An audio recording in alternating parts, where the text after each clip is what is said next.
রাব্বুল আলামিনের বাণী, ফাইন্না মাআল উসরি ইউসরা, ইন্না মাআল উসরি ইউসরা।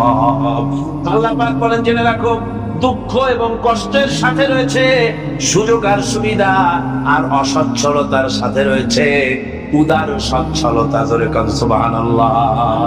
কাজে ভয় পাওয়ার কারণ নাই, হতাশ হওয়ার কারণ নাই। মন আশায় বুক বেঁধে রাখো। গুনাহ করেছ, হতাশ হয়ো না। যুবকদের গুনাহ করা স্বাভাবিক। ইউনিভার্সিটির ছাত্র, কলেজের ছাত্র, প্রফেসর, শিক্ষক, অফিসার ঘুষ খেয়েছেন, জেনা করা হয়েছে, মদ খাওয়া হয়েছে, মিথ্যা কথা বলা হয়েছে, যাই কিছু করেন না কেন ভয় পাওয়ার কারণ নাই, নিরাশ হওয়ার কোনো দরকার নাই। আল্লাহ পাক ডেকে বলেছেন, কুল ইয়া ইবাদিয়াল্লাযীনা আসরাফু আলা আনফুসিহিম লা তাকনাতু মির রাহমাতিল্লাহ। আরে আমার আল্লাহর মতো এত ভালো আর কেউ আছে? এত দরদ আর কারো আছে? আমার আল্লাহ বলেন, ও নবী, আপনি শুনায় নেন, হে আল্লাহর বান্দারা, তোমরা যারা নিজেদের উপরে বাড়াবাড়ি করেছো, নিজেদের উপরে জুলুম করেছো, অত্যাচার করেছো, আমি আল্লাহর রহমত থেকে নিরাশ হয়ে যেও না। মানুষ যদি অপরাধ করে, বাপের সাথে অপরাধ করেছে, মায়ের সাথে অপরাধ করেছে, মা বাবা সন্তানের চাইতে এত বড় কল্যাণ কামী তো আর কেউ নাই। কিন্তু মা বাবা কোনোদিন বলে না, আয় বা আয় আমার ছেলে তোরে মাফ করে দেই, এরকম বলে নাকি? মন চায় ছেলে যদি মাফ চাইতো, খুশি হয়ে মাফ করে দিতাম, কিন্তু কেন যে আসে না, ডাকে না যে আয় মাফ করে দেই। মা বাবা আপনাকে এত ভালোবাসে, সেই মা বাবা আপনাকে বলে না যে আয় মাফ করে দেই।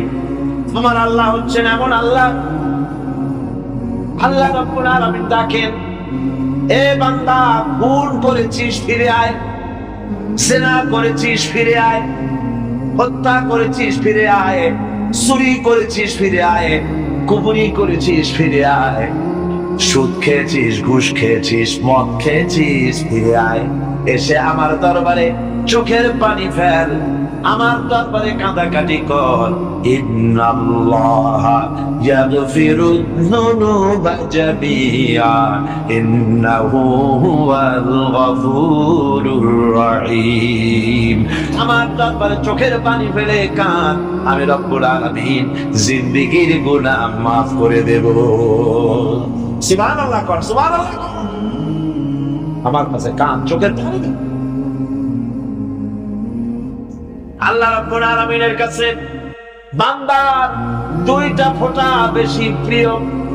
একটা হলো জিহাদের ময়দানে যে রক্ত ফোঁটা দেওয়া হয়, এটা আল্লাহর কাছে প্রিয়। আর আল্লাহর ভয়তে গুনার জন্য লজ্জা করে, অনুশোচনা করে বান্দা যখন চোখের পানি ছেড়ে দেয়, আল্লাহর কাছে এটা অত্যন্ত প্রিয়।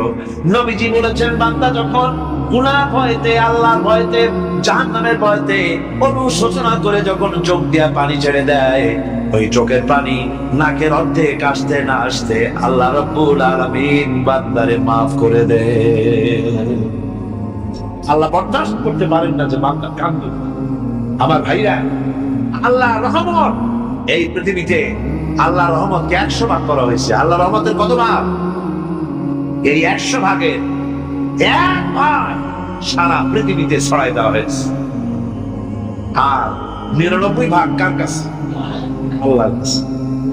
একটা ভাগ দুনিয়া ছড়ানো হয়েছে আদম আলাইহিস সালাম থেকে নিয়ে এই পর্যন্ত, এখান থেকে নিয়ে কিয়ামত পর্যন্ত পৃথিবীতে যত মানুষ আসবে, যত প্রাণী আসবে, তাদের মধ্যে প্রাণী জগতেও গাভী তার বাছুরকে ভালোবাসে ঠিক কিনা, হাতি তার বাচ্চাকে ভালোবাসে ঠিক কিনা, মুরগি তার বাচ্চাকে ভালোবাসে কিনা, প্রত্যেক মাই তার সন্তানকে ভালোবাসে মানুষের মতো।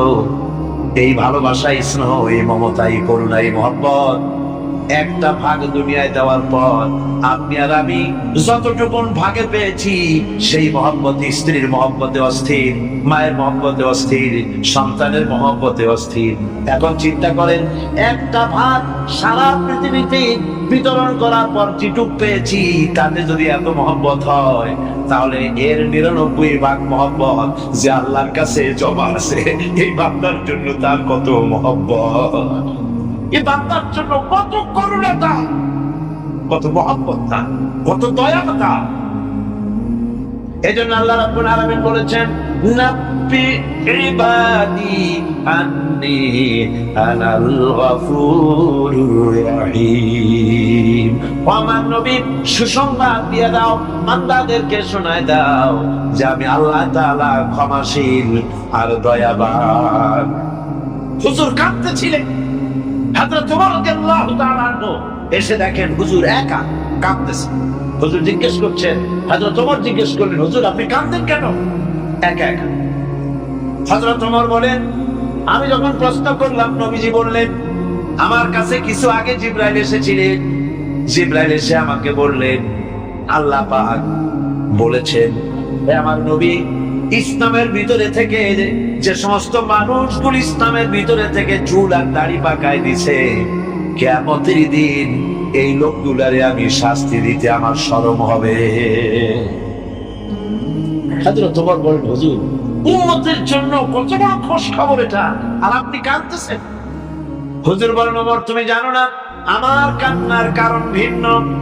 আমার কান্নার কারণ হলো যে আল্লাহ রাব্বুল আলামিন কিয়ামতের দিন দাড়ি চুল পাকা বান্দারে শাস্তি দিতে শরম করবেন। সেই দাড়ি চুল পাকা বান্দাগুলি আল্লাহর সাথে নাফরমানি করতে শরম করে না। আমি এই লজ্জায় কাঁদতেছি। ভাইরা, হুজুর আল্লাহ পাক বলে, ও আমার নবী, রাতের আধারে যখন একটা বুড়া আমার দরবারে হাত উঁচু করে, একটা বুড়া মানুষ রাতের আধারে যখন আমার দরবারে হাত উঁচু করে আর যখন বলতে থাকে, রব্বুল আলামিন আমার পেছনের জীবনটা বড় খারাপ করেছি, এমন কোন কাজ জীবনে করি নাই যা তোমার কাছে কিছু দাবি করতে পারি, সব রকমের নাফরমানি করেছি, আজ আমি বুড়া হয়ে গেছি, কামাই করতে পারি না, ছেলে আমাকে চোখে দেখতে পারে না, পুত্রবধূ আমাকে ঘরে জায়গা দেয় না, আমার স্ত্রী আমাকে দেখতে পারে না, রোজগার করতে পারি না, হাঁটতে পারি না, চলতে পারি না, সবার কাছে আমি তিতা হয়ে গেছি, আমি দাঁড়াতে পারি না, কোমরে ব্যথা পাই, হাঁটুতে ব্যথা পাই, চলতে পারি না, কানে শুনতে পাই না, চোখে দেখতে পারি না, আর তোমার কাছে কিছু চাইয়া নেব এমন ভালো কাজও করি নাই। এইভাবে যখন বান্দা কাঁদতে থাকে আমার দরবারে, ও আমার হাবিব আমার রহমতের দরিয়ায় দোষ মেরে যায়, আমার শরম হয় এই বুড়াটারে কেমনে খালি হাতে ফিরাইয়া দেই। সুবহানাল্লাহ, সুবহানাল্লাহ। আমার আল্লাহর এত দয়া, আমার আল্লাহ এত মায়া, এত মহব্বত।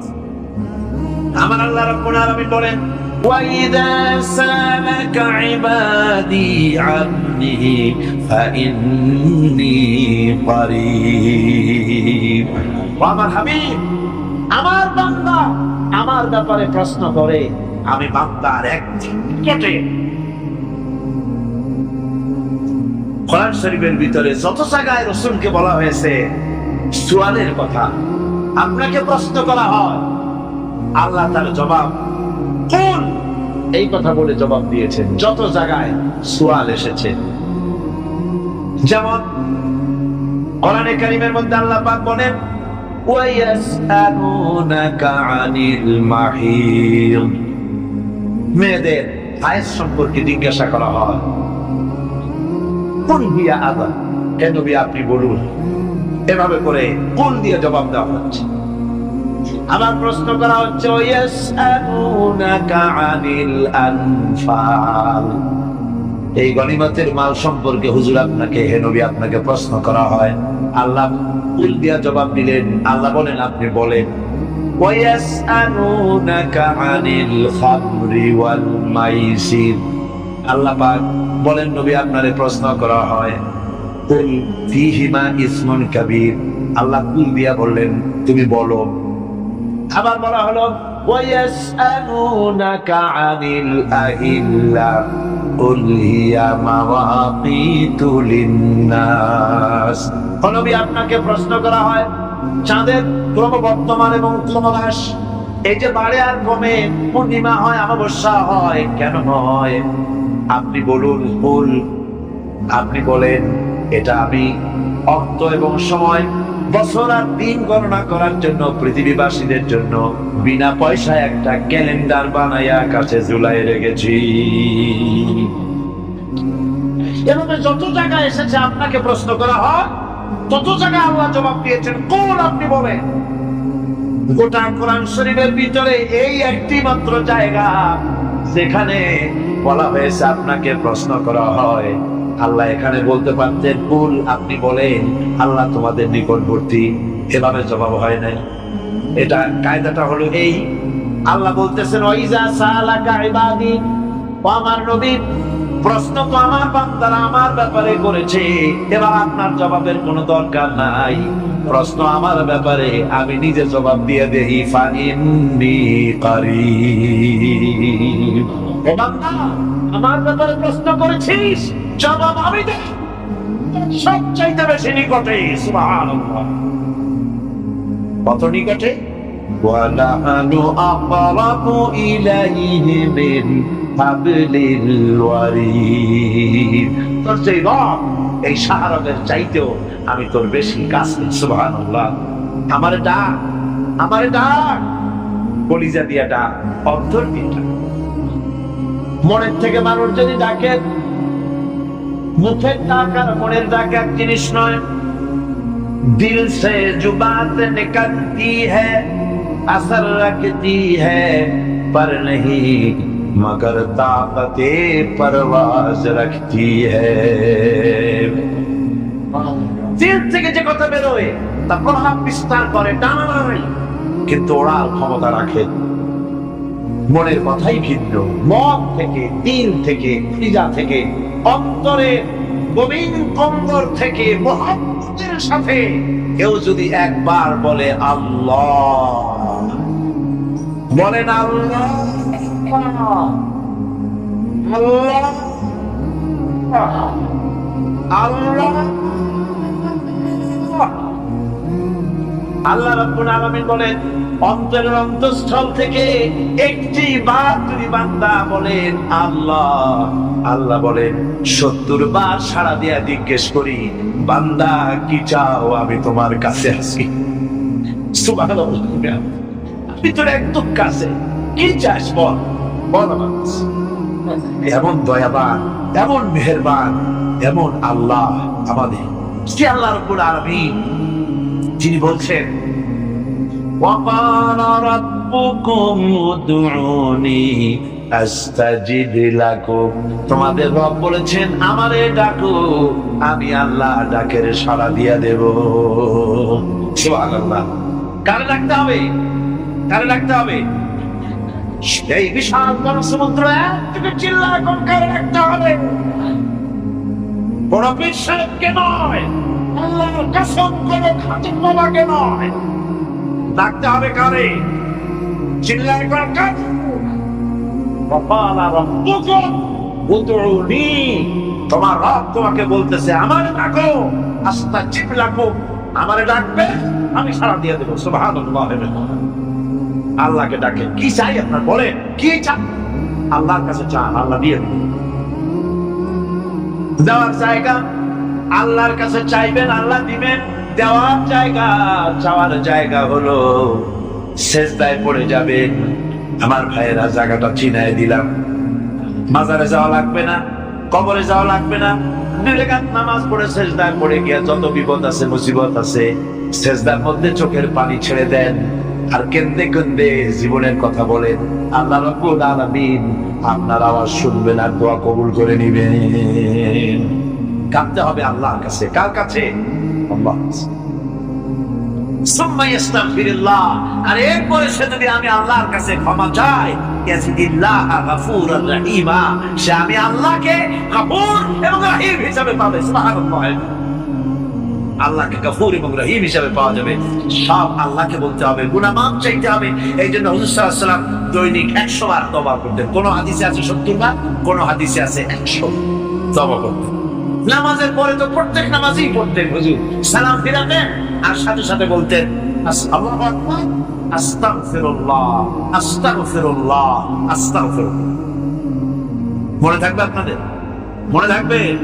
সালাম ফিরে কি বলবে?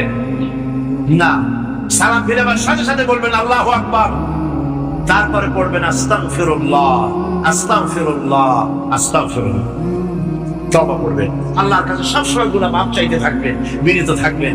আল্লাহকে পাওয়া যাবে, তাকে রহিম হিসেবে পাওয়া যাবে।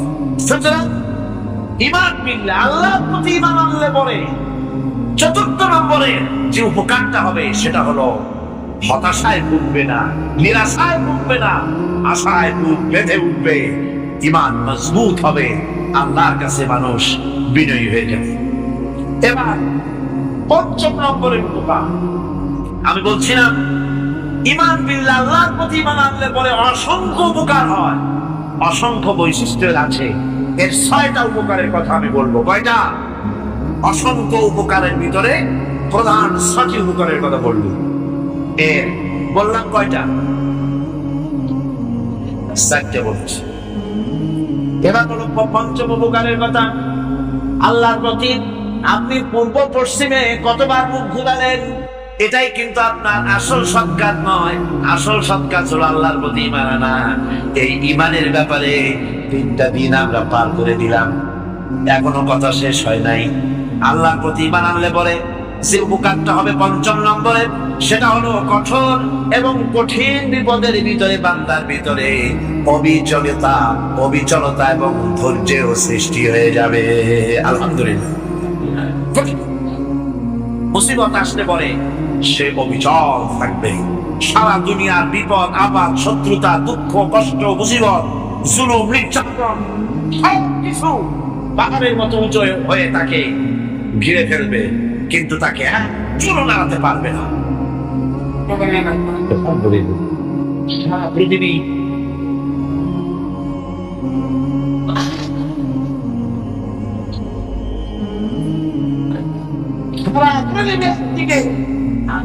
আর সে একা একদিকে থাকবে। বিরোধিতা তো হবে, বিপদ তো আসবেই।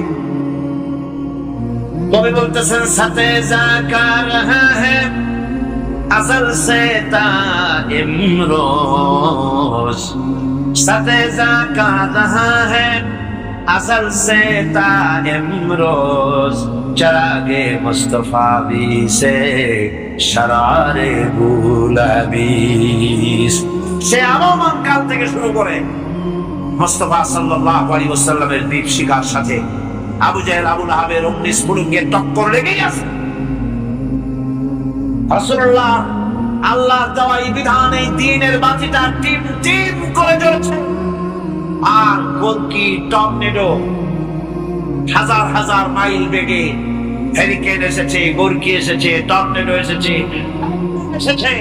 কিন্তু এই আলো নিভাইতে পারে নাই। সুবহানাল্লাহ।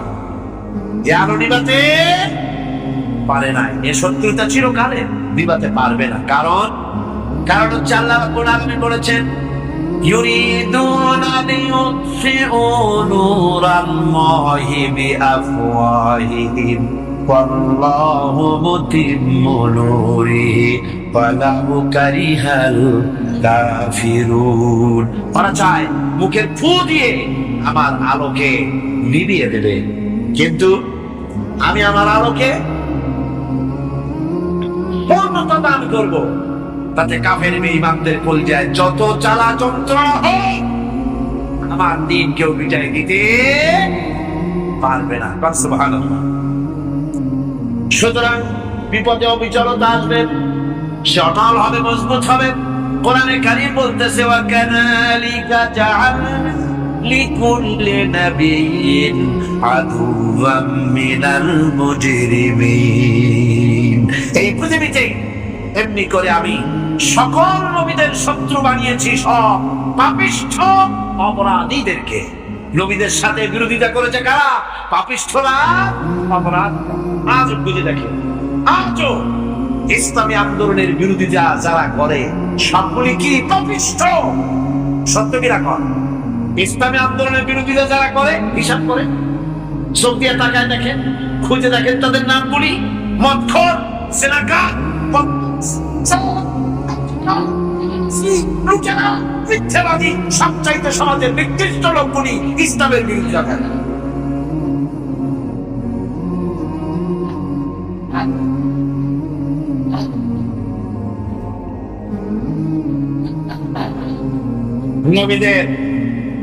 নবীদের শত্রু আল্লাহ বলেন সব যুগে নবীদের সাথে শত্রুতা করেছে পাপিষ্ঠরা। আল্লাহর কথা, কার কথা? সকল যুগে নবীদের সাথে শত্রুতা করেছে পাপিষ্ঠরা, নিকৃষ্ট ধরনের অপরাধীরা। সুতরাং নবী রাসূলদের অবস্থা যখন এই, তখন দ্বীনের দাওয়াত যারাই দেবে তাদের কিসমত এরকম হবেই। এই বাধার মোকাবেলা তাদেরও করতে হবে। এই যে বাধাটা আসে, এই যে মারে, অপরাধ কি? এই যে তারা চোর বা ডাকাত, যাদের মারা আল্লাহ রাব্বুল আলামিন বলেন অপরাধ হলো ওয়ামা নাকামু মিনহুম ইল্লা আইয়ুমিনু বিল্লাহিল আজিজিল হামিদ। অপরাধ হচ্ছে ইমানদার লোকদের উপর নির্যাতন চালিয়েছে, অন্য কোনো কারণে নয়। কারণ একটাই, তারা আল্লাহর জমিনে আল্লাহ দ্বীন প্রতিষ্ঠা করতে চেয়েছে, আর কোন অপরাধ না। জমিন আল্লাহর, জমিন কার? এই বিশাল জনসমুদ্র গর্জে উঠুন চোখে বলুন জমিন কার? আইন চলবে কার? এখানেই সংঘর্ষ বেঁধেছে আবহমান কাল ধরে। মানুষ অত্যাচারিত হয়েছে, সাহাবায়ে কেরাম অত্যাচারিত হয়েছে। বুখারী শরীফের হাদিসে এসেছে রাসূল করিম সাল্লাল্লাহু আলাইহি ওয়াসাল্লামের কাছে হযরতে খাব্বাব কি উপস্থিত হয়েছিলেন। হযরতে খাব্বাব বলেন, হাদিসটা এভাবে লেখা হয়েছে বুখারীতে, ওয়ান খাব্বাব বিন আরিদ রাদিয়াল্লাহু তাআলা আনহু قال شكونا إلى رسول الله صلى الله عليه وسلم وهو متوسد بردة له في ظل الكعبة। রাসূলুল্লাহর কাছে গেলাম, কাবা শরীফের কাছে গিয়ে দেখি নবীজি একটা চাদর গায়ে দিয়ে তিনি আরাম ফরমাচ্ছিলেন কাবা শরীফের ছায়ায়। সেখানে গিয়ে বললাম, আলা তাস্তাগফিরু লানা আলা তাদউ লানা ইয়া রাসূলুল্লাহ, হে আল্লাহর রাসূল, আপনি কি আমাদের জন্য আল্লাহর কাছে দোয়া চাইবেন না? আপনি কি আল্লাহর কাছে আমাদের জন্য সাহায্য চাইবেন না? আমাদের লোকগুলিকে, মুসলমানগুলিকে মারতে মারতে তো শেষ করে ফেলে দিল। তারা আমাদের সুমাইয়াকে মারলো, আমাদের খাব্বাবকে উটের সাথে পায়ের দড়ি লাগায় টানলো, আমাদের খোবায়েবকে তারা আগুনের উপরে চিৎ করে শোয়ায় রাখলো, না খায় রাখতেছে, মারতেছে। কষ্টে তো শেষ হয়ে গেলাম, হুজুর আপনি কি আমাদের জন্য দোয়া করবেন না? হাদিস শরীফে এসেছে নবীজি উঠে বসলেন সোজা হয়ে। নবীজি বলেন, ও আমার সাহাবী, ও খাব্বাব শোনো, তোমাদের আগে এই পৃথিবীতে যারা দ্বীনের দাওয়াত দিতে এসেছিলেন তাদেরকে সমকালীন রাষ্ট্র শক্তি, সমাজ শক্তি তাদেরকে ধরতো। ফায়ুখাজুর রাজুলু, তাদেরকে তারা ধরতো। ফায়ুফারু লাহু ফিল আরদ, আর তার জন্য জমিনের ভিতরে কবর বানাইতো। ওই কবর ফায়ুজালু ফিহা, ওই কবরের ভিতরে তাকে কোমর পর্যন্ত গেড়ে দিত। সুম্মা ইউতা বিল মানশার, এরপরে করাত আনতো। ফায়ুদাউ আলা রাসিহি, এরপরে ওই করাত তার মাথার উপরে রাখতো।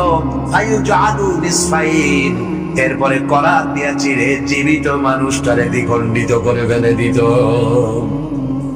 মা ইয়াসুদ্দুহু যালিকা আন দীনিহি, ও আমার খাব্বাব, এত কষ্ট দেওয়ার পরেও সেই যুগের কোন মুসলমানকে, দ্বীনের দায়ীদেরকে আল্লাহ দ্বীন থেকে এক চুলো তারা সরাই দিতে পারে নাই, এক চুলো সরাতে পারে নাই। ওয়াল্লাহি, ও খাব্বাব, আমি আমার আল্লাহর নামে কসম করে বলছি, লা ইউতাম্মান্নাল্লাহু হাযাল আমরা হাত্তা ইয়াসিরা আর-রাকিবু মিন সানা ইলা হাযরামাউত।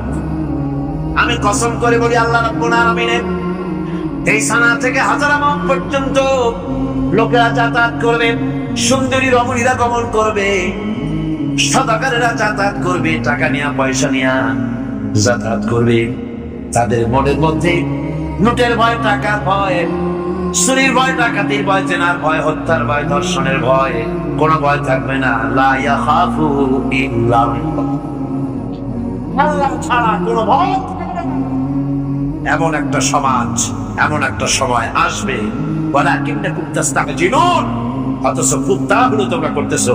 তাড়াহুড়ো করো না, সময় আসবে ইনশাআল্লাহ। আমার ভাইয়েরা, আমার বন্ধুগণ, কঠিন বিপদে অবিচলতা এবং ধৈর্যের দৃষ্টান্ত রেখে গেছেন আম্বিয়া আলাইহিমুস সালাম। সুবহানাল্লাহ। দেখি অবিচলতা, তীব্রতা, ধৈর্য কারে বলে, তার দৃষ্টান্ত কারা রেখেছে? আম্বিয়া আলাইহিমুস সালাম। ওনারাই আমাদের আদর্শ, নবীরাই আদর্শ। সাহাবায়ে কেরাম রিদওয়ানুল্লাহ তাআলা আলাইহিম আজমাইন আমাদের আদর্শ। তাই আমার মুসা আলাইহিস সালামকে ফেরাউন যখন ঘিরে ফেলে দিল, কোরআনের সব কথা গল্প গুজবার ইতিহাসের জন্য লেখা হয় নাই। কোরআনের মধ্যে যা লেখা হয়েছে সব বান্দাদের উপদেশের জন্য, যাতে করে লোকেরা চিরটা কাল এর থেকে উপদেশ নেওয়া নিজেদের তৈরি করতে পারে। জোরে বলেন সুবহানাল্লাহ। মুসা আলাইহিস সালামের কথা আল্লাহ বলেন, ফেরাউন তাকে ঘিরে ফেলে দিল, পালাবার রাস্তা নাই। ফালাম্মা تراءى الجمعان قال أصحاب موسى إنا لمدركون। মুসা আলাইহিস সালামের উম্মতরা বললেন, হে মুসা, পাকড়াও হয়ে গেছি, পালাবার রাস্তা নাই। তিন দিক থেকে আমাদেরকে ঘেরাও করেছে ফেরাউনের শক্তি। সামনে কি? দরিয়া, আর তিন দিকে কি? ঘেরাও আন্দোলন। পালাবার পথ নাই, পালাবার পথ নাই, সারাশি আক্রমণ, ঘেরাও আন্দোলন। এই যে ঘেরাও টেরাও তো আজকে নতুন নাই, ঘেরাও আসছে অনেক আগের থেকে। আসলে কথা বুঝতে পারছি। মাইক না থাকলে আমি কি বলবো কন? আজকে এরকম হচ্ছে কেন? আগামীকাল ঠিক হবে ইনশাআল্লাহ, রাগ করেন না। গান হচ্ছে, বসেন বসেন। শয়তান ঢুকছে মাইকের মধ্যে। অনেক সময় হয় কি, মাইকের হাই পাওয়ারের যে মেশিন আছে, এর ভিতরে ইথার থেকে রেডিওর ওই গানগুলি ওর মধ্যে ঢুকে পড়ে। কথা বুঝতে পেরেছেন? এই জন্য শয়তান তো আর বসে থাকে না, ওর তো কিছু করার আছে। ধৈর্য ধরেন, ধৈর্য ধরেন। কালকে অপারেটরদেরকে মাওলানা শামসুদ্দিন সাহেবের কাছে অনুরোধ করবো, অপারেটর একটু ভালো করে হেদায়েত করে দেবেন। মাইকে আজকে আমার নিজেরও কষ্ট হচ্ছে, আমিও বুঝতে পারছি না যে আমার কথাগুলি কি আওয়াজে বেরোচ্ছে, যার জন্য আমাকে বেশি চিল্লাইতে হচ্ছে। বক্তাকে কি লাউডে তার কথা বেরোচ্ছে তা তার কানে আসতে হয়, তাহলে বোঝা যায় যে আমার কথাগুলি কিভাবে বেরোচ্ছে। এটা এই অবস্থায় সিচুয়েশন আজকে নাই, এবং লোকেরাও মাইকের ব্যাপারে আজকে অভিযোগ করেছে যা বিগত 16 বছরে করে নাই। সেটার ব্যাপারে কোথাও কোনো অসুবিধা হয়েছে? মাইকটা ভালো, এবং মাইক যারা দেন প্রতি বছর খেদমত করে, আল্লাহ তাদের প্রতি রহম করুন। সবাই বলেন আমিন। এদেরকে রাগ করে পথে পাই আবার মারধর করেন না। সিলেটের যে তাফসীর মাহফিল হয়, বিগত 19 বছর তাফসীর করেছি একটানা, এবার 20 বছর পুরো হবে ইনশাআল্লাহ। সিলেটে একটানা 20 বছর তাফসীর করতেছি সেখানে। তো মাইক, সে একটা লোক বিনা পয়সা মাইক দেয়, মাইকের ভাড়া সে দেয় না। তাফসীরের মাহফিলের মাইকের ভাড়া নেয় না। সে বছরের সরকার আমাকে প্লেন থেকে নামতে দিল না, আপনাদের মনে আছে? সিলেট থেকে ফিরাই দিল। এই খবরটা মাইকম্যান যখন শুনেছে যে আমাকে নামতে দেয় নাই, ফিরাই দেওয়া হয়েছে, সাথে সাথে স্ট্রোক করেছে, হার্ট ফেল করে দুনিয়া থেকে বিদায় হয়ে গেছে। সিলেটে তাফসীর হতে পারবে না, এই কথা সে বরদাস্ত করতে পারে না। আমি কেঁদেছি আর দোয়া করেছি, আল্লাহ, কোরআনের মহব্বতের লোকটার এই অবস্থা হলো, তোমার জান্নাত তুই দয়া করে তাকে দান করে দাও। কাজে কোনো ব্যবসায়ী চায় না যে তার ব্যবসাটা খারাপ হোক, লোকেরা মন্দ বলুক। এই মাইকের ব্যাপারে আপনারা আজকে রাগারাগি করেন না, যা হয়েছে কালকে ভালো হবে ইনশাআল্লাহ। সবাই বলেন ইনশাআল্লাহ। এখন চলেন আমরা ফেরাউনের অবস্থা দেখি গিয়া কি করতেছে ফেরাউন। মুসা আলাইহিস সালামকে ঘেরাও করে ফেলেছে, পালাবার উপায় নাই। একদিকে দরিয়া, তিন দিকে ফেরাউনের শক্তি। এই যে ঘেরাও টেরাও মানে নতুন তো না, ধর্মঘট নতুন না, এ পুরানো জিনিস। এই পৃথিবীতে সর্বপ্রথম ধর্মঘট কিসের উপরে হয়েছে জানেন? এই পৃথিবীর প্রথম ধর্মঘট হয়েছে পিঁয়াজ রসুন আর ডাইলের উপরে। মুসা আলাইহিস সালামের জামানায় লান নাসবিরা আলা তুআমে ওয়াহিদ, আমরা এক রকমের খাদ্য আর খাবো না, আমাদের পেঁয়াজ দেওয়া লাগবে, ডাল দেওয়া লাগবে, রসুন দেওয়া লাগবে। সপ্তম ধর্মঘট হয় মুসা আলাইহিস সালামের জামানায়, সেখান থেকে শুরু হয়েছে।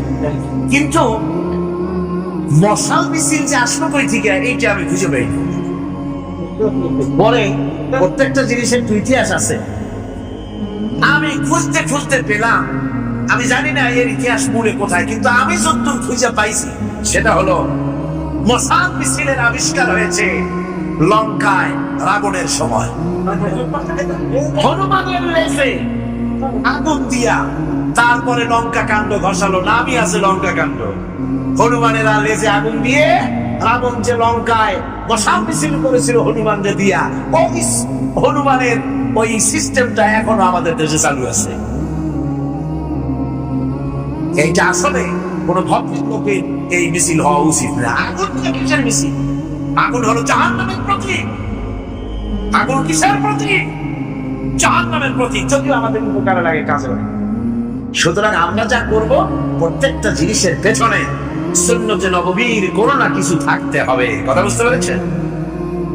তিন দিক থেকে ঘেরা হয়ে গেছে, পালাবার কোনো রাস্তা নেই। হযরতে মুসা আলাইহিস সালামের কাছে উম্মতেরা বললেন, পালাবার তো কোনো পথ নাই, এখন উপায়টা কি? আমাদের তো আর উপায় নাই। মুসা আলাইহিস সালাম দেখেন বিপদে পড়ে গেছেন, কিন্তু ধৈর্য হারান নাই, ভয় পান নাই। ভয় পাইছিলেন? ভয় পেয়েছে? প্রশ্নই ওঠে না। মুসা আলাইহিস সালাম আল্লাহ পাক যাদেরকে বলেছেন উলুল আযম, রাসূল যাদের বলেছেন হযরত মুসা একজন উলুল আযম। সাত্বিকারী কথা না, আল্লাহ কথা বলছেন তার সাথে, কালিমুল্লাহ তিনি। সুবহানাল্লাহ। মুসা আলাইহিস সালাম শোনালেন, কাল্লা ইন্না মাইয়া রাব্বি সায়াহদিন।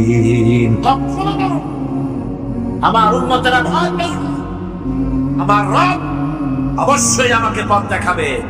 সুবহানাল্লাহ।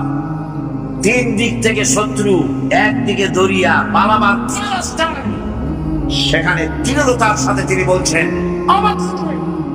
আমার আল্লাহ আমারে পথ দেখাবে। সুবহানাল্লাহ। নবীরা এই দৃঢ়তা দেখিয়েছেন, অবিচলতা দেখাইছেন।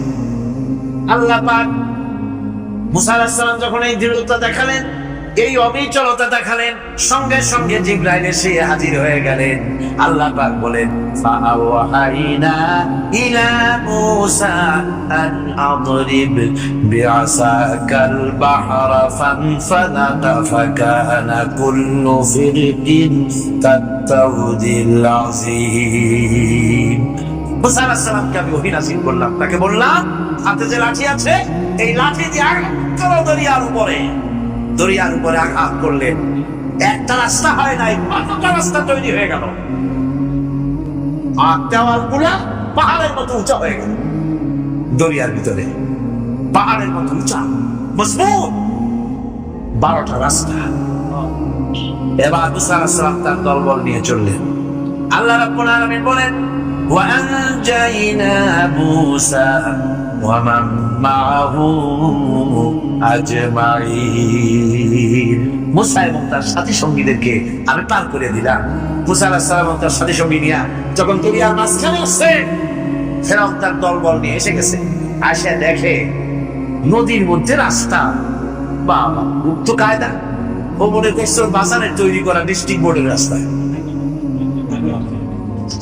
ওর লোকজন নিয়ে নেমে গেছে দরিয়ার ভিতরে। ও আসছে মাঝখানে, মুসা আলাইহিস সালাম চলে গেছেন ওপার, দরিয়া পার। মাঝখানে যখন এসে গেল, আল্লাহ রাব্বুল আলামিন পানিকে অর্ডার করলেন কুল। আল্লাহ তো বটন টেপা লাগে না, মুখ দিয়া কোনো হুকুম করা লাগে না, শুধু বলেন কুন। যে ব্যাপারে কুন বলেন ফায়াকুন, সাথে সাথে হয়ে যায়। আল্লাহ বললেন কুন, আর অমনি রাস্তা বন্ধ হয়ে গেল। এবার তুফান শুরু হয়েছে নদীতে, ঢেউয়ের উপরে ঢেউ, মওজুন কাল জিবাল, পাহাড়ের মতো উঁচু হয়ে হয়ে ঢেউ আসতেছে। তলবাল ঘোড়া আর অস্ত্রপাতি যা ছিল সব মরে শেষ। এবার ফেরাউন একা উপরে ওঠে আর নিচে নামে, পানি খেতে খেতে পেটের কাম সারা। জনমের খাওয়া খাইছে পানি, এখন চান চা, মাছ মারার উপায় না, মাছ মারার উপায় নাই। ফেরাউন তার নিজের জীবন সম্পর্কে হতাশ হয়ে গেল। এবার ফেরাউন বলতেছে, আমানতু আন্নাহু লা ইলাহা ইল্লাল্লাযী আমানাত বিহি বানু ইসরাঈল। আমি ঈমান আনলাম, আমি ঈমান আনলাম আল্লাহ ছাড়া কোন ইলাহ নাই। এই আল্লাহর উপর ঈমান আনলাম, যে আল্লাহর উপর ঈমান এনেছে বনি ইসরাঈলেরা। আল্লাহ যাতে ঠিক পায় যে কোন আল্লাহর উপর ঈমান আনছে। বনি ইসরাঈলের আল্লাহর উপর ঈমান আনলাম। আল্লাহ এই তো মুসলমান হয়ে গেছে, এরপরও আমার যুবক কেন? আল্লাহ রাব্বুল আলামিন জবাবে বলেন, এখন وقد عصيت قبل وكنت من المفسدين। এখনই মানার কথা বলছো, অথচ যুগের পর যুগ, বছরের পর বছর ধরে আমার মানুষের উপরে মন গড়া চালাইছ, আমার পয়গম্বরের সাথে করেছ। আজ তোমাকে আমি ছাড়ছি না, তোমাকে আজকে ছেড়ে দেব না। আমি তোমাকে মারব। আর সমস্ত প্রাণীগুলিকে, স্থলচর প্রাণীগুলিকে আল্লাহ পাক অর্ডার দিয়া দিলেন, এই ফেরাউনের লাশকে ডুবাবি না, পচাবি না, খাবি না। আলিয়াউমা নুনাজ্জিকা বিবাদানিক, আমি তোমার শরীরে বাঁচাই দেব। পোকে খাবে না, পানিতে পচবে না, মাছে খাবে না, কুমিরে খাবে না, দুনিয়ার কোনো পশুতে খাবে না। আমি তোরে শুটকি বানাইয়া রাখবো, যাতে করে দুনিয়ার সমস্ত ফেরাউন যত যুগে যুগে আসে তোরে দেখে যেন হেদায়েত নিতে পারে।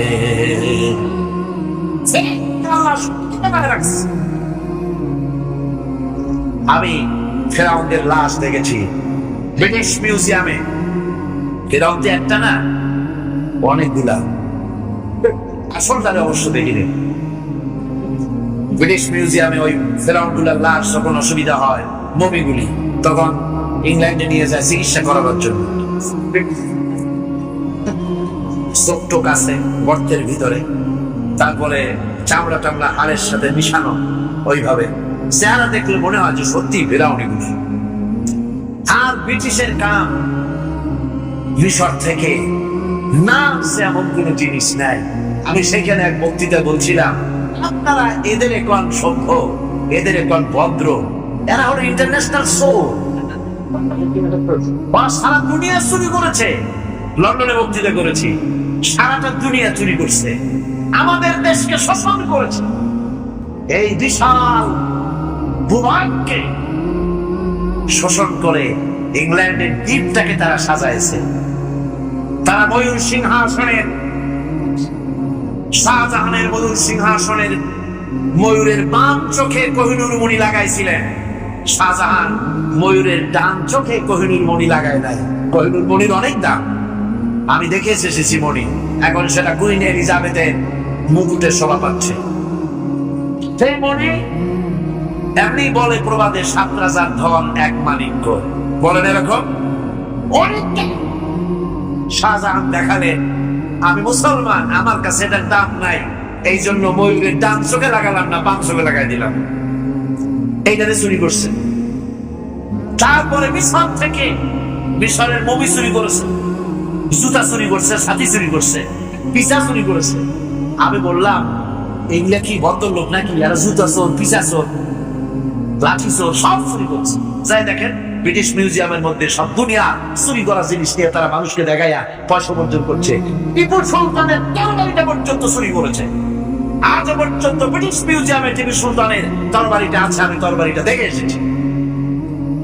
আমার বন্ধুগণ, বলতেছিলাম যে পৃথিবীতে আল্লাহ রাব্বুল আলামিন নবীরা তাদের চরিত্র দিয়ে বিপদের মোকাবেলা করে, দুনিয়ার সামনে কঠিন বিপদের মোকাবেলা করে অবিচলতা, দৃঢ়তা দেখায় গেছেন যে কেমন করে এই পৃথিবীতে বিপদের সামনে মোকাবেলা করতে হয়। ধৈর্য ধরতে হবে, বিপদ আসবে পাহাড় সমান হয়ে, আপনাকে ধৈর্য ধারণ করতে হবে সেভাবে বুক বেঁধে। যেহেতু এটা যদি বিশ্বাস হয় যে আমার কিসমতে যা আছে তার থেকে বেশি কিছু হবে না, তাহলেই আপনার ধৈর্য আসবে, ভয় পাবেন না। কথা ঠিক কিনা কর? এবারে হযরত হুদ আলাইহিস সালাম সম্পর্কে আল্লাহ রাব্বুল আলামিন বলেন, হযরত হুদকে যখন ষড়যন্ত্র হলো, কাফির বেঈমানেরা তাকে মেরে ফেলার জন্য যখন সরকারি ষড়যন্ত্রে লিপ্ত হয়ে গেল, হযরত হুদ সমাজের এই চ্যালেঞ্জের মোকাবেলা করলেন। হযরত হুদ বলেন, ফাকিদুনি জামিআন সুম্মা লা তুনজিরুন ইন্নী তাওয়াক্কালতু আলাল্লাহি রাব্বি ওয়া রাব্বিকুম। তোমরা তোমাদের ষড়যন্ত্র আমার বিরুদ্ধে যত পারো আমার বিরুদ্ধে ষড়যন্ত্র চালাও, এতটুকু আমার অবকাশ দিও না। আমি এমন আল্লাহর উপরে ভরসা করেছি যার হাতের ভিতরে তোমাদেরও জান আর আমারও জান। যা পারো তাই করো। সরকার সমস্ত শক্তি একত্রিত হয়ে আমার মোকাবেলা করো। একদিকে হুদ আলাইহিস সালাম, আর একদিকে গোটা জাতি। হযরত হুদ ভয় পায় নাই। সুবহানাল্লাহ। ঈমান বিল্লাহ মানুষের কলিজাকে এভাবে শক্ত করে দেয়। আলহামদুলিল্লাহ। এবারে এই বিপদের, কঠিন বিপদের মোকাবেলা করে আমার রাসূল যে প্রমাণ দিয়া গেলেন, আমার রাসূল যে কঠিন বিপদের মোকাবেলা করলেন, ভাইরা আমার, হিজরতের রাতে সাউর পাহাড়ের ভিতরে যখন তিনি আশ্রয় নিলেন, হযরত আবু বকর সাথে ছিলেন। হযরত আবু বকর রাদিয়াল্লাহু তাআলা বলেন, হুজুর আপনি দাঁড়ান, এটা তো পাহাড়িয়া গুহা, গুহার ভিতরে সাপ থাকতে পারে, বিচ্ছু থাকতে পারে, আমি আগে ঢুকি, বিপদ যদি হয় আমার উপর থেকে হয়ে যায়। গুহার ভিতরে নেমে গুহা সাফ করলেন। এরপরে হুজুরকে ডাকলেন, হুজুর তাশরীফ নিলেন গুহার ভিতরে। এরপরে হুজুর বললেন, আবু বকর পাহাড়ে হেঁটে হেঁটে 2-3টা পাহাড় পাড়ি দিয়া যাওয়া লাগে সোর পাহাড়ে। মদিনার সোজা রাস্তা হুজুর ধরেন নাই, মেসফালার পথ দিয়া, জাবালের খেতোয়ার উপর দিয়া 3টা পাহাড় পাড়ি দিয়া তারপরে হুজুর গেলেন সোর পাহাড়ে। গুহার ভিতরে হুজুর তাশরীফ নিলেন। বললেন, আবু বকর তুমি বসো, তোমার উলুর উপরে মাথা রেখে আমি একটু আরাম করি। হযরতে আবু বকর বসলেন, হুজুর তার উলুর উপরে মাথা রেখে ঘুমায় গেলেন। আর এরপরে কাফির বেঈমানেরা তালাশ করতে করতে কাফেররা এসে গেল পায়ের চিহ্ন দেখে দেখে গর্তের কাছে। হযরত আবু বকর ভয়তে কেঁদে ফেললেন, আরে আর তো উপায় নাই, এবার তো ধরা পড়ে গেছি, এবার নবীজিকে মেরে ফেলে দেবেন। নবীর মহব্বতে, নিজের মহব্বতে নয়, নবীর মহব্বতে কাঁদতেছিলেন। হুজুর বলেন, হুজুরের ঘুম ভেঙে গেল। বলো, আবু বকর কাঁদো কেন? ছেলের কথা, মেয়ের কথা, বিবির কথা, বাড়ির কথা মনে পড়লো নাকি? হযরত আবু বকর বলেন, ইয়া রাসূলুল্লাহ, আল্লাহর কসম করে বলি, যেদিন ঈমান এনেছি এই কলিজার ভিতরে মা বাপ, স্ত্রী, পুত্র, পরিজন, এমনকি আমার নিজের জীবনের চাইতে আপনারে বেশি ভালোবাসি। কাঁদো কেন? কাঁদো কেন? হযরত আবু বকর বলেন, হুজুর ধরা পড়ে গেছি, কাফেররা এসে গেছে গর্তের কাছে, টাকা দিয়ে আমাদের দেখতে পাবে, আমরা তো মাইনরিটি, ওরা তো মেজরিটি, আমরা তো ধরি মারি ফেলায়, আপনাকে মেরে ফেলে দেবে, এই জন্য কামি। আল্লাহ রাব্বুল আলামিন, হুজুর তখন কি দৃঢ়তা, কি অবিচলতা, কি ধৈর্যের পাহাড় সম মনোবৃত্তি তখন দেখালেন। আল্লাহ কোরআন শরীফে চিরকাল যাতে মানুষেরা হেদায়েত দিতে পারে, সেজন্য হুজুরের কথা উঠায় দিলেন কোরআনে। আল্লাহ পাক বলেন, ইযহুমা ফিল গার ইয ইয়াকুলু লিসাহিবিহি লা তাহজান ইন্নাল্লাহা মা'ানা। ও বন্ধু, বল, আল্লাহ আমাদের সাথে আছেন। আল্লাহ আমাদের সাথে আছেন, আমরা মাইনরিটি নই। আল্লাহ আছে আমার সাথে, ভয় পাওয়ার কোনো কারণ নাই। সুবহানাল্লাহ।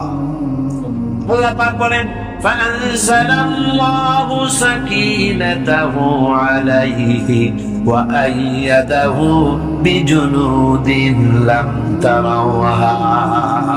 আমি এদের অন্তরের ভিতরে আমি শান্তি নাজিল করে দিলাম, প্রশান্তি দিয়া দিলাম, আর আমি সাহায্য করলাম, আর এমন সব সৈন্য পাঠায় দিলাম যে সৈন্যগুলি তোমরা দেখতে পাও নাই। সুবহানাল্লাহ। ভাইরা আমার, রাসূল কারীম সাল্লাল্লাহু আলাইহি ওয়াসাল্লাম এই বিপদের মাঝে, চরম বিপদের মাঝে অবিচলতা, দৃঢ়তা, কঠিন আত্মনির্ভরতা দেখিয়েছেন। এগুলি হলো ঈমানের পঞ্চম নম্বরের উপকারিতা। আল্লাহর প্রতি ঈমান আনলে এভাবে পাহাড় সম ঈমান মজবুত হয়ে যায়। জেলের পরোয়া করি না, হাসির পরোয়া করি না, শাইনি খাওয়া করি না, মেরে ফেলে দেবে, উড়ায় দেবে, হত্যা করবে, পরোয়া করি না। পরোয়া করি কেবলমাত্র কাকে? কানে। হাজার হাজার লাখ লাখ 313 জন যথেষ্ট। কয়জন যথেষ্ট? 313 জন যথেষ্ট। বদরে যারা জান দিয়ে, মান দিয়ে দ্বীনকে প্রতিষ্ঠিত করেছিলেন, এরকম 313 জনই যথেষ্ট ছিল। এই দৃঢ়তা, এই অবিচলতা, এই ঈমান, এই ধৈর্য শিক্ষা দেয়, এই উপকার করে, ঈমান বিল্লাহ। আল্লাহর প্রতি ঈমান আনলে এভাবে পাহাড়ের মতো শক্ত হয়ে যায় কলিজা। আলহামদুলিল্লাহ। আমার বন্ধুগণ, এবার আমি বলবো সর্বশেষ উপকারের কথাটা বলি, মোনাজাত ছেড়ে দেব। কয়টার কথা বলছিলাম? উপকার 6টা উপকারের কথা বলেছি। অনেকগুলি বৈশিষ্ট্য, অনেকগুলি উপকারের মধ্যে আল্লাহর প্রতি ঈমানের 6টা উপকারের কথা 5টা বলা হয়ে গেছে। এবার 6ষ্ঠ নম্বর এবং শেষ নম্বর, এটা হচ্ছে আল্লাহর প্রতি ঈমান আনলে পরে তার দ্বারা সবচাইতে বেশি ফায়দা পায় সমাজ এবং রাষ্ট্র। আলহামদুলিল্লাহ, আলহামদুলিল্লাহ। আল্লাহর প্রতি ঈমানের দ্বারা নৈতিক সংশোধন হয় এবং রাষ্ট্র আর সমাজ সবচাইতে বেশি উপকৃত হয়। কারণ হলো ঈমানদার ব্যক্তি আল্লাহর প্রতি যে ঈমান এনেছে, তার মনের মধ্যে ধারণা এটা হয়, আমার কোনো কাজ তো গোপন থাকে না।